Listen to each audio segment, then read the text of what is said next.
Hi, my name's Michelle Farrington. I'm the Public Health Promotion Lead for Oxfam's Humanitarian team, and I'm here to present with Andrew Kavala, the Country Director for MANEPO in Malawi, our Research to Action project, learning from people with incontinence in 11 humanitarian contexts. The project was built from research that took place in 2019 to 2022 that was focused on learning from older people with incontinence. What we found was that older people wanted to be supported more at home to manage their incontinence, that we as practitioners don't know a lot about the topic of incontinence, and we don't always incorporate it into program plans. We also are not sure about which products best support people with incontinence. So to respond to these, we designed the Research to Action project to develop a home-based care package to increase training on practitioners about what incontinence is.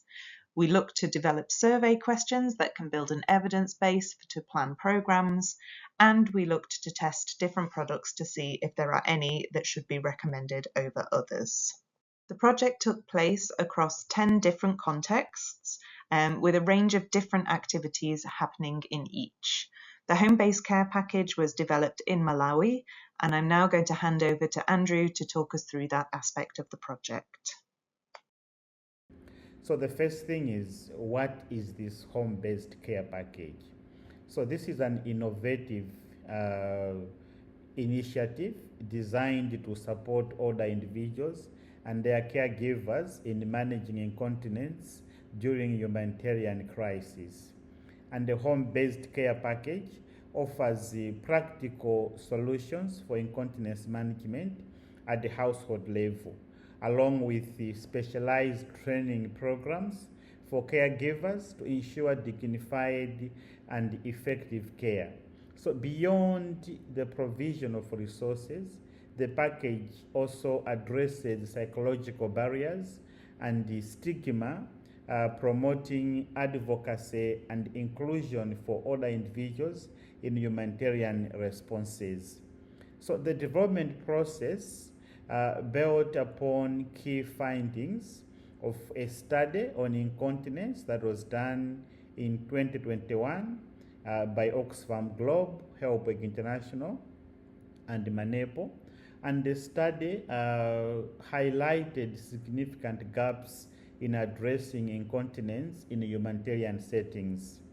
So these gaps provide the context used justifying the development of the home-based care package.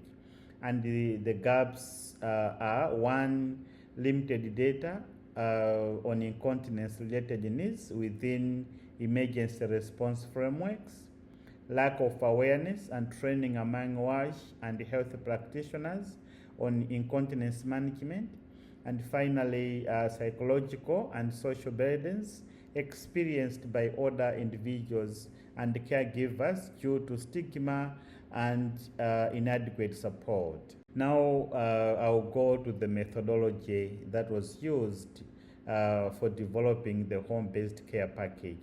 So the development of this home-based care package was guided by a collaborative, evidence-based, and inclusive approach, ensuring that the final product effectively addresses the challenges faced by older individuals and their caregivers in the management of incontinence. So the process involved multiple key stakeholders, data collection, and structured feedback mechanisms to create an appropriate and practical intervention. So the initiative was done by MANEPO in Malawi with technical support from Oxfam Global and HelpAge International. And at the country level in Malawi, the package was supported by medical personnel from the Ministry of Health, WASH practitioners, caregivers, and older individuals living with incontinence. So these stakeholders played a central role in shaping the package, ensuring that it reflects real-life experiences, medical expertise, and best practices in humanitarian response.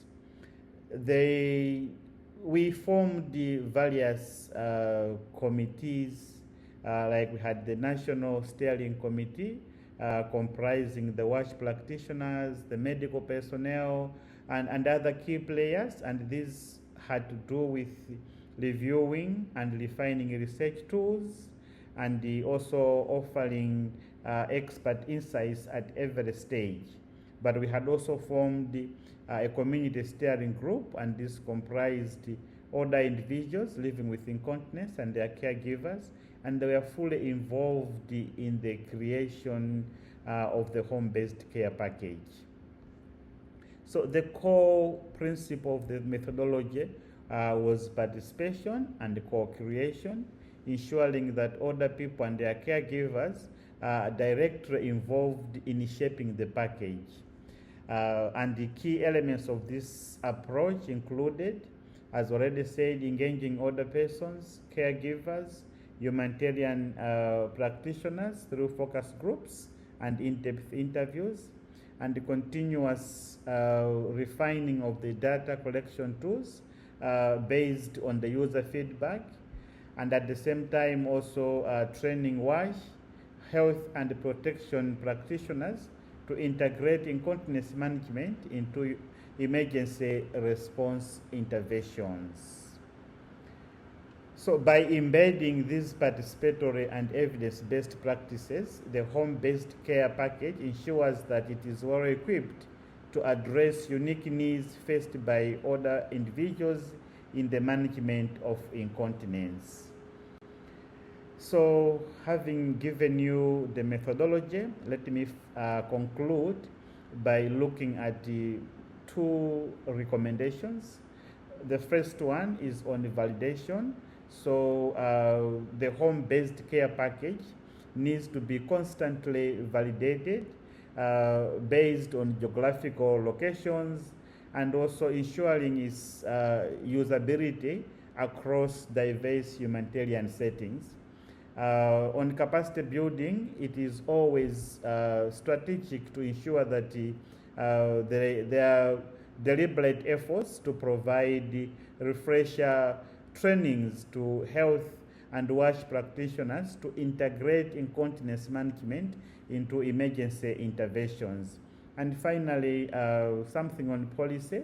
So it is always very important to advocate for the inclusion of incontinence management in national and international humanitarian policy frameworks, and at the same time, also it is recommended to work very closely with government ministries and other partners to integrate home-based care package into the broader WASH and healthy strategies. Thank you so much. Thanks, Andrew. One challenge we came across in the initial research was that people were reluctant to ask questions around incontinence in surveys, as they thought people wouldn't answer them for being too sensitive or too taboo. So we decided to try out a range of different questions, some direct and some less direct, and to try to understand respondents' comfort levels with each question. We trained enumerators on how to talk about incontinence, but also how to assess non-verbal comfort signals and how to reflect on their own comfort levels around asking these questions. And actually what we found was that people are very open to answering direct questions about incontinence. We asked a question phrasing incontinence around managing toileting. And for this, only 11% of respondents felt some discomfort in answering. We also asked if anyone in the household had urinary or fecal incontinence, and again, only 10% felt discomfort of some kind in answering this. We also asked very directly, do you leak urine or do you leak feces? And here we saw a slight increase, 16% felt some kind of discomfort in answering, but only 2% felt very uncomfortable answering around urine and only 4% on feces. So it shows that we can ask direct questions about incontinence. The third component of the project looked at product preferences, and for this we conducted a market assessment across 10 different countries. And we found that many countries do already have access to incontinence items, apart from in some that there were poor availability of some products. So when we asked people for their feedback, we found the things that people liked were things like commodes, reusable diapers and underwear that were rated very highly for absorbency and comfort, disposable underwear and pads because they were very easy to use and hygienic, mattress covers and pads, and caregivers appreciated gloves and wipes.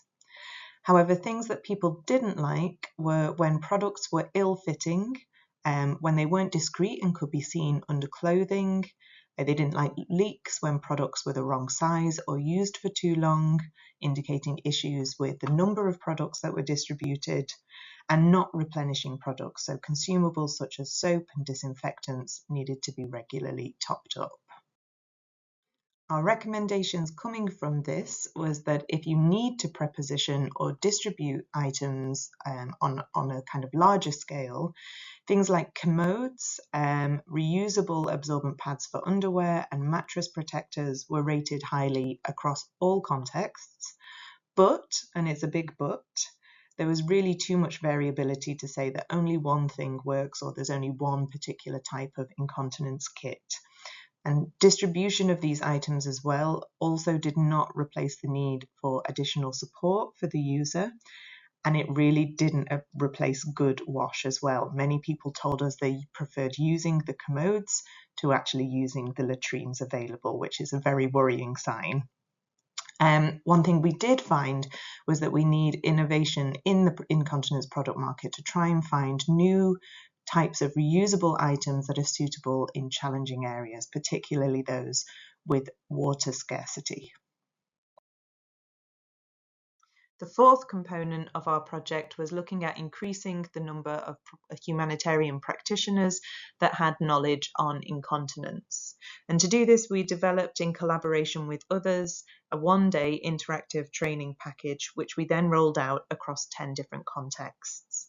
So just to give you some idea of numbers, we trained over 250 humanitarian practitioners, and there was a really good split between international and national NGO participants.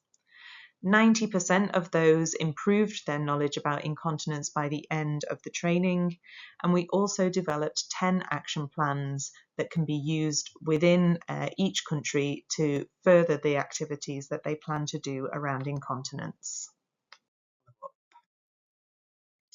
So just a reminder on the resources that were developed through this project and that are available for anybody to use. We have the full training pack, we have the market assessment tool and post-distribution monitoring questions, and we have survey questions for assessing incontinence. Coming soon, we'll have global report, we'll have the home-based care package translated into multiple languages, and we hope to translate the training pack into Arabic and Swahili.